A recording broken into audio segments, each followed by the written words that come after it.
নমস্কাৰ আৰু স্বাগতম জনাইছোঁ অন্য এটি ভিডিঅ'লৈ লৈ আহিছোঁ কেইটিমান মহৎ লোকৰ বাণী। আশা কৰিছোঁ আপোনালোকে ভাল পাব।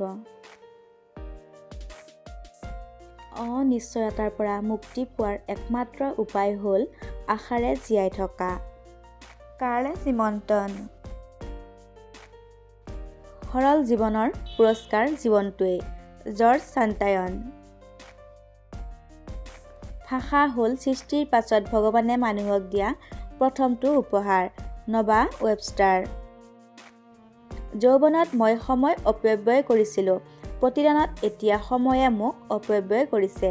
শেক্সপিয়েৰ।